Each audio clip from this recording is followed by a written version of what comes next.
So ito na mga kababayan, panoorin natin itong harapan ng dalawang taga Leyte, no? Itong si Congressman Jude Acidre na taga 2nd District ng Leyte. At ito naman si Ma'am Krizette Laureta na taga 1st District ng Leyte mga kababayan. So parehas po itong mga waray-waray. At panoorin natin itong kanilang harapan, no? Itong hearing ngayon sa Kongreso. Is what I would like to say is why a lot of people are afraid to speak out and are afraid of this Mr. hearing. Chair, Kasi yun po yung sinasabing prior restraint na parang natatakot kami to speak out.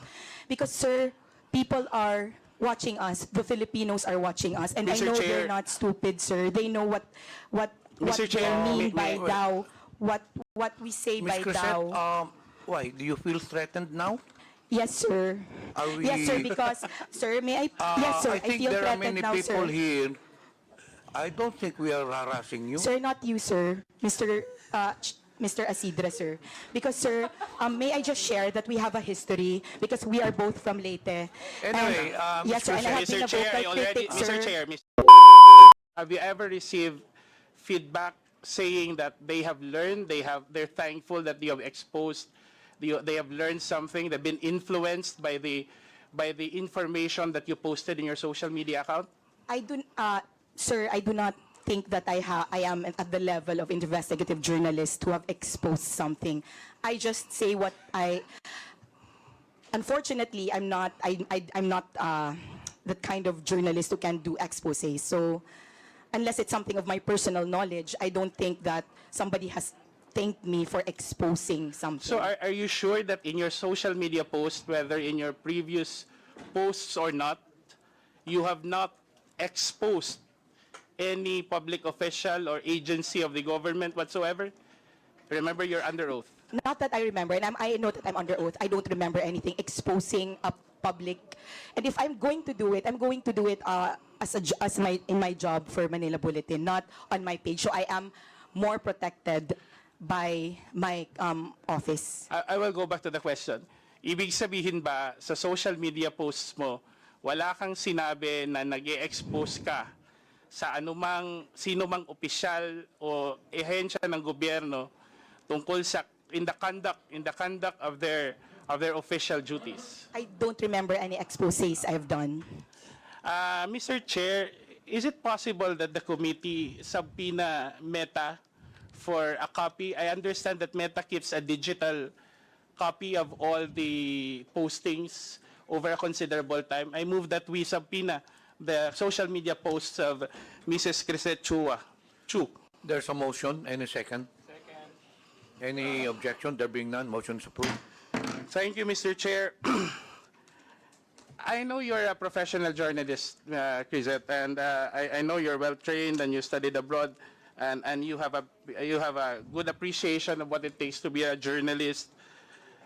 By referencing from that, would you describe the extent of your influence? How would you describe the extent of your influence online, and what responsibility do you think comes with that influence? I am I'm not comfy with the idea that I am responsible for something because I just write. As I said, I'm very careful before all these things, before, sir, Mr. Chair, before I was included in the top 40 vloggers, fake news, Pogo funded. I have never spoken my politics, not on YouTube, not on Facebook. I just write. So I don't feel like I am an important political commentator. I write what I feel. But I'm not one of those people na people will think about because I have discussed it. I have engaged with other people. I write what I say. I write what I think, and that's it. Sometimes I answer the comments on my page, but that's the limit of my political conversation. So if you're going to ask me what I think my influence is, then I cannot answer it. Maybe it's better to ask other people if they're affected by what I write and if they feel like I influence them. Earlier you mentioned you have a following right now of how many? About 250. 250,000? Mm-hmm. And in your previous account, how many? 400, 480,000. And then in your average impressions for every post is around 10,000, if I'm not mistaken. That's the number you said earlier. In my new page, in my old page, about 5,000 to In your new page, about 10,000 10,000 in my per new post. page. Don't you feel any responsibility to speak the truth and what's factual? Yes, I speak my truth. I'm under oath. I mean, So, what yes, I'm I saying speak is, my truth. don't you think having such a number of following with that influence, let me call that influence, that a certain degree of responsibility comes with it? Of course, there's a responsibility. That's why I use my training in journalism to make sure that nobody can ever call me out and say it's fake news. I can make mistakes, but they're not glaring mistakes. And they're still going to be, I'm still going to have the same opinion from that So, same Mrs. mistake. Krizette, you stand by saying that you are faithful to your journalistic training in the course of determining or choosing the content, the tenor, and the language of your post. Yes or no? Sorry, can you please repeat that? Do you stand by your statement saying that you make sure that you're faithful to your journalistic yes, training sir. in I make terms of sure that in terms as of far as let me continue first. In terms of the content, the language, the demeanor with which you make your postings. as far as I can, as far as I'm knowledgeable, I post what I feel. Maybe at the moment, maybe when I'm very angry, I post some things that are more inflammatory than when I'm more calm. But basically, those are my feelings. So, sir, there will be times that I will be more angry And the towards one postings, politician over Ms. another Krizette, time. I'm still going to be angry at them. Let me ask a question. So you mean when you speak something inflammatory on you post something inflammatory on your Facebook account, you don't mind whether people will be influenced by those inflammatory statements or not? Those are my opinions, and I believe I have very intelligent readers. So if they think that I am lying, they can call me out. If they agree with me because they've used their own eyes, then they can investigate for themselves. Those are my opinions. Those are what I feel. If I say I don't like this person, I stand by it. So you don't really mind if people, as a journalist, don't you feel that there's a need for you to... I do not use my Facebook page. I do not identify myself But there. earlier you mentioned that you make sure that you apply your journalistic training. Meaning, I make sure I don't lie. Meaning, I make sure that I do not, even if I am inflammatory, even if I'm angry, it's still not a lie. I'm just more angry in one post than I am in another post. My degree of feeling changes per post, but the content will not change. If I'm angry at one person, it can be because I'm angry at one person, and the next post I'm still angry at them, but not as much. But So the that reason that I'm changes. angry at them is the same. Okay. Before we proceed, may I remind the resource persons, when you answer, please address the chair first. Sir, And, sorry. Okay, sir, Mr. Chair. Let the interpolator finish the question before you answer. Just a reminder. Yes, sir. Sorry, sir. In your training for journalism, you major in journalism, right? Communication arts Yes. and publishing, sir. Are you aware of the psychological phenomenon called illusion of truth effect? I'm not sure we discussed it, sir. So Mr. Chair. it means that when a repeated information is repeated again and again, it's likely to be perceived as true regardless of the factual accuracy. Okay, sir. For the record, let me ask, have you ever unknowingly or knowingly repeated content that turned out to be false or misleading? Have you ever? In the course of your posting, have you ever repeated Knowingly, content? no. Unknowingly, I am not sure. Mr. Chair, I ask that because I would like to draw your attention to this post dated March 13 under her new account, Krizette. May I ask the Secretariat to flash it on the screen, where the resource person posted, and I'll read the first paragraph. May mga pulis at military daw na nagre-resign kasi hindi na daw nila kaya. Marami daw. They cannot be part of this government daw. Krizette, Mrs. Krizette, would you confirm that this account is yours? Yes, sir. And Mr. Chairman, that's let- not fake news because I there will- were TikTok. wait. And kindly, sir, Mr. Chair. finish the post, sir, to read. Finish the... Kasi nakakahiya. Nahiya ako, Ms. sir. Ms. Krizette, as I've said, please let the representative finish the question first before you answer. Let us observe proper decorum. So this is your Facebook account. Yes, sir. Did you post this? Yes, sir. I And post the in entire this first page, first paragraph, you stand by your statement that you said na maraming, let me read it verbatim, na may mga pulis na military daw na magre-resign kasi hindi na daw nila kaya. Marami daw. They cannot be part of this government daw. Tama po ba? Yes, sir. And then Saan kindly mo read. nakuha yung impormasyon na to? Sir, if you go on TikTok, there are policemen.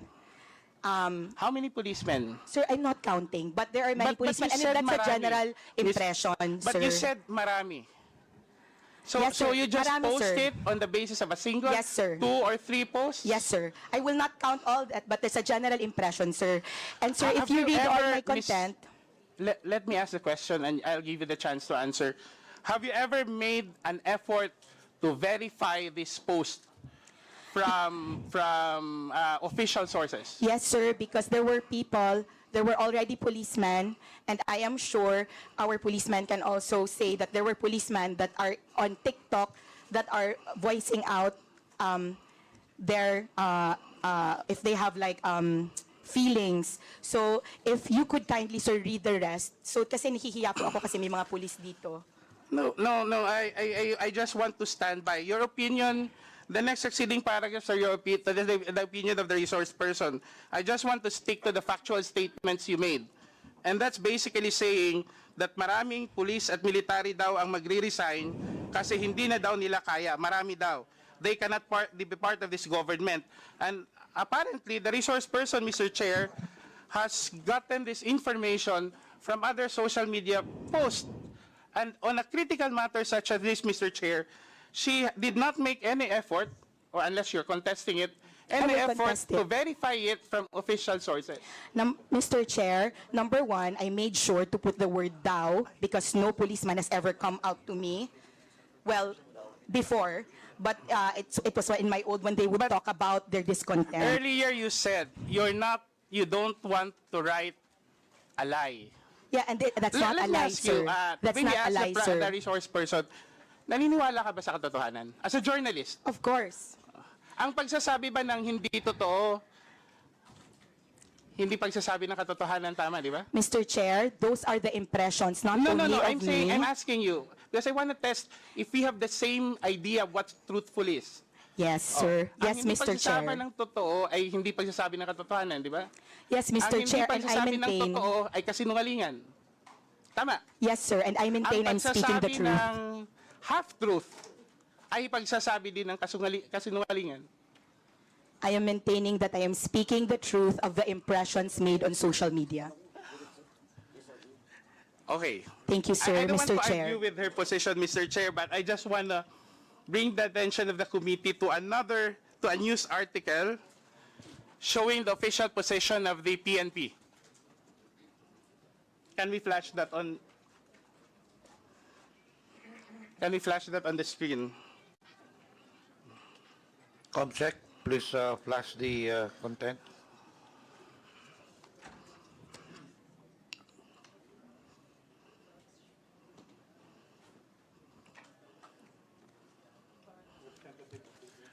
Okay, this is a press release. I think this is a news article from, if I'm not mistaken, from the Philippine Star, saying basically, according to the spokesperson of the PNP, hindi daw totoo ang nasasabing mass resignation ng mga miyembro ng PNP.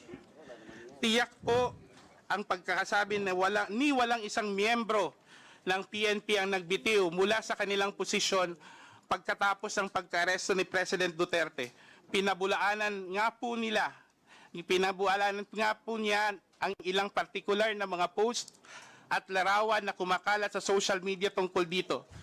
So have you read this article after your post? Mr. Chair, no, I have not read that article. And Mr. Chair, this article exactly affirms what I said earlier, that the mass impression of laymen like us, civilians like us, that there were mass resignations. The fact that the PNP... But Madam Chair, Mr. Chair, you just said, yet you do not share lies on your post, sir, diba? Sir, I shared, ano tawag? Mr. Chair, that's what I said, kaya ako nag-include ng daw, these were impressions. The fact, sir, that our PNP had to write a press release means kami na hindi kami, wala kaming statistics. These were the impressions that were coming to us. So you're saying that this is something sir, that can I you just... also finish? Okay. Why it's not fair here? Okay, Mr. Chair, does it mean that you have simply written this post out of your personal impressions or the impressions of you believe are posted in other social media without even making sure whether there is enough basis or have made any effort to verify your statements? Mr. Chair, if I am not an insider in the PNP and they had to release that information, it means that they are correcting the general impression of masses like us.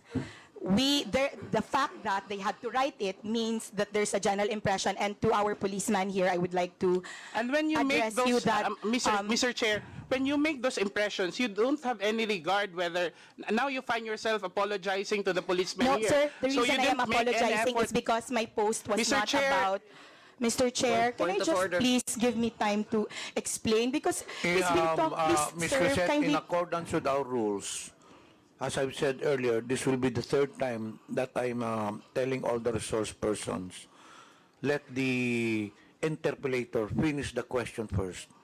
And in fact, if I impose the rule strictly, the resource persons can only speak until I recognize you. Thank you, sir. Kung pwede lang patapusin nyo yung tanong bago kayo sumakot para hindi tayo magkakagulo rito. Babalikan ko yung tanong ko. Thank you, Mr. Chair. Ms. Krizette, sa dami ng followers ninyo, in putting out information or posting items such as what has been presented before this committee, are you saying categorically that you do not feel any responsibility for the weight and for the consequences of your posts? Can I answer now? Yes. Okay. Mr. Chair, I am saying that I am merely writing about what I see as the pulse of the masses, which is that they were afraid that there were policemen. That's why also I am very careful that I said daw. And to our honorable policeman, I'm not apologizing because I wrote that. I'm apologizing because you don't know the context of what I wrote. And what I wrote was, please don't resign. Because if you really want to make a difference in our country, you can best do it from the inside. It was not a condemnation of people who were resigning, but a reminder that if you're given a rare opportunity to change something. Many of her posts have actually made accusations, criticism, or exposés about public officials, about public offices and agencies. And I think we have to draw the line whether the canons of journalism, especially that Mrs. Krizette Chu is a journalist by profession, that there should be a clear demarcation between personal posts, especially what should determine, I think, Mr. Chair, should be the content of the post rather than who the one writing is. And especially in the case of Mrs. Krizette Chu, her being a journalist, make sure that a serious journalist, as she mentioned, will not publish rumors. Because basically, the way she explains it is that she has made this post on the basis of social media rumors. The ones who publish social rumors are actually those who are showbiz reporters.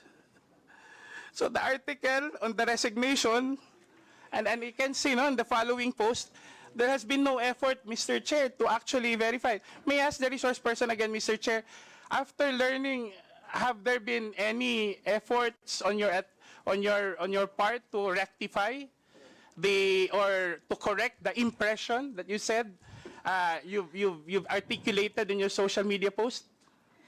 Mr. Chair, can I answer this, sir?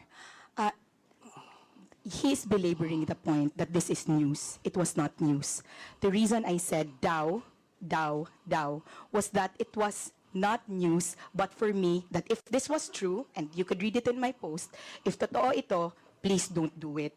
I did not say, you can make a difference, you can make a distinction if you were trained in journalism between establishing something and saying, if this is true, please don't do it, and announcement, many policemen have resigned. That's the difference. I wanted to predicate what I wrote with something that was daw because it was a reminder to our policemen that please do not leave us, please think it through, that you can do more inside. So, sir, for me, it was more an opinion piece based on the general impression of when I wrote it, sir. So now it's an opinion piece, Mr. Chair. That's All how my she's articles referring on you. Facebook are opinion pieces po, So, sir, Mr. Chair, Chair. this would be my last point. Would you agree, Ms. Krizette, Mrs. Krizette, if you would, I would be so direct that what you've written on your post is simply somebody's ranting, sensationalizing a rumor heard on social media without no effort to verify, with simply the effort to create some questions or to insinuate a situation that would actually affect national security. Because that's how you explained it. You simply sensationalized a rumor you heard online without considering, without even taking the effort to verify, and without considering the possible effects on national security on a matter that is very sensitive given the political situation of the country right now. And you feel no responsibility whatsoever to the 10,000 impressions or readers that who may be influenced by the opinions that you raised. You really don't care about what people will do or say or take after reading your post. Is that correct, Mrs. Krizette? Mr. Chair, I will reply now. Okay, sir, I do not feel any responsibility because my conscience is clear. It was not phrased as news. It was I agree something, na, Mr. Chair. sir. I agree na. I'm not saying, I agree with what you're saying. It's not news. But you simply sensationalized on social media a rumor that you've heard or read or whatsoever without any effort to verify it as a responsible social media user, and without consideration that given your following, the people who read and actually listen to you on a matter that's sensitive to national security. Mr. Wala Chair, kang pakialam kung anong gagawin at iisipin ng mga tao, basta sinulat ni Krizette Chu, naniniwala yung mga tao, bahala maniwala sila hindi. Wala kang pakialam doon. Mr. Chair, may I already reply? The fact that the PNP felt there was a need to issue a clarification meant it was not me who thought about it, that it was the general sentiment of a lot of people because there were a lot of posts going around. I never claimed to have first-hand information about this. That's why it was very important to me to say But neither did you, Mr. Chair, neither did you say also in the same post that I do not have a first-hand information about this. Diba? Yes, Wala ka Mr. naman Chair, sinabi. that was why I said daw, and it was not phrased as a news. 3 words but does not, for, I mean, but for me as a reminder to our policemen, sir. Okay, granted arguendo that that's the case, no? Now that the PNP has actually explained, and you even hear General Torres say, Mr. Chair, Mrs. Krizette, that it's not true. Are you willing to apologize for anybody who may have thought wrongfully? If you say, you claim is not your attention, are you willing to apologize to those who may have thought or have taken your statement as truthful and factual? Sir, I will not apologize only because if you read the entire post, it was to support the PNP and it was a good post. It was not news. So, sir, I'm sorry if you think Mr. Chair, I'm saying, aminado naman ho ng resource person na nakuha lang niya yung chismis sa social media. 'Diba? Tapos ginawa niya ng buong kwento na yung mga police, this and that. That I would leave it to you because that's your opinion, calling on the police for whatever. But I'm asking you now the police itself, the police organization, officially, and General Torre has now confirmed that, saying that there has been no mass resignation. Are you willing to rectify? Because many would have read your statement and read it without the doubts. Maybe some people actually, we have more than 30 clippings of your post, and people in their comments actually take in your statements as truthful. Now you're presented with an example that your statement has been debunked officially by the police and General Torre, who's here with us. Are you still not willing to correct yourself officially? Sir, Mr. Chairman, in my training for journalism, the DAO is very important, sir. Mr. Chair, And the also, problem sir, with our resource to our person police, is she sir, claims to be a journalist whenever it's convenient, and a private person whenever it's convenient. And if you go back to my manifestation earlier, Mr. Chair, that's actually the problem that we have today. You have people who are able to amplify issues without being bound by the canons of journalism. Diba? Subukan kaya ng komentaristang sabihin yan on air, on radio, kung hindi yan matanggal yung license niya sa KBP. And our social media influence, well, not everyone, but those who are able to peddle on sensationalized news or rumors on the basis of mere rumors, no? I'm not bound by any accountability. Don't even, as the resource person has said, Mr. Chair, doesn't even feel responsible for the consequences of her statements. And I think we're treading on dangerous grounds here. Because, as I said earlier, something that you repeat over and over again, for someone who has a following of 10,000 per impressions per post, 100,000, following 500,000 in her previous account and 200,000 in this current account, that's something that should be considered. Where do we draw the line between one statement and the accountability that he or she must bear for her readers?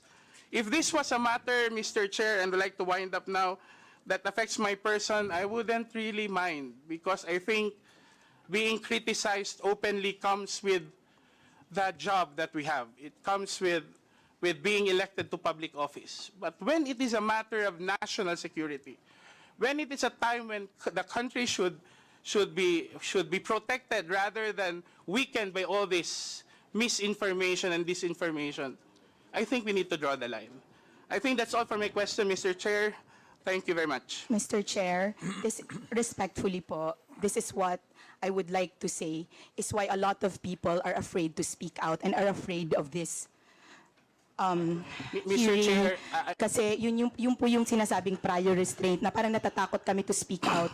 Because, sir, people are watching us. The Filipinos are watching us. And I Mr. know Chair. they're not stupid, sir. They know what Mr. they Chair, mean by may- DAO, what we say Ms. by Krizette, DAO. why? Do you feel threatened now? Yes, sir. Are we- Yes, sir, because, sir, may I, yes, sir, I think feel there are threatened many now, people sir. here. I don't think we are harassing you. Sir, not you, sir. Mr. Acidre, sir. Because, sir, may I just share that we have a history because we are both from Leyte. Anyway, And, yes, sir, and I have been Mr. a Chair, vocal I already, critic, sir. Mr. Chair, if Ms. I may. Krizette, I think Representative Acidre has already finished his Thank you, sir. interpolation. Sorry, so sir. maybe Mr. Chair, I already said in my opening statement that whatever she posted many things about me, but I would not discuss that. So yun po mga kababayan, no, yung mainit na paghaharap ni Congressman or Tingog Congressman Jude Acidre at itong si Ma'am Krizette Laureta na isang kilalang Duterte supporter din po, no, at siya po ay isang journalist din na nagtrabaho sa Manila Bulletin at ito nga po yung first time na humarap po siya doon sa hearing, no, kasi nung mga nakaraang pagpatawag nila ay hindi po sila sumipot doon sa Congress at bagkus nag-file po sila doon sa sa Supreme Court ng petition, mga kababayan. kini-question nila yung pagpapatawag sa kanila ng TRICOM. At ngayon po ay naghaharap na nga po sila at talagang sabi natin na meron po silang meron po silang bangayan na po noon pa, mga kababayan. Nagkakasagutan na po to silang dalawa. Base na rin po sa mga sinasabi din ni Ma'am Krizette nung una nung press con nila na sila ni Congressman Jude Acidre naman. Pero dati magkakaibigan daw po to sila, mga kababayan. Nila Ma'am Krizette kasi taga doon lang naman po sila, taga Leyte, no? Taga Tanawan yata to si Ma'am Krizette, taga 1st District ng Leyte. At ito naman si Congressman Jude Acidre ay taga 2nd District ng Leyte, na siyang isa sa mga nominee at naging congressman ng Tingog Party List, mga kababayan. At ito nga po yung topic nila, yung mga fake news daw, yung mga vloggers na pinapatawag ng TRICOM. So humarap na po yung iba, mga kababayan, na mga pro-Duterte vloggers. Ayan, so ano pong opinion nyo, mga kababayan, dito po sa ginawang hearing nila ngayon doon sa House of Representatives? Please comment down below. Ayan, maraming salamat. God bless po sa ating lahat.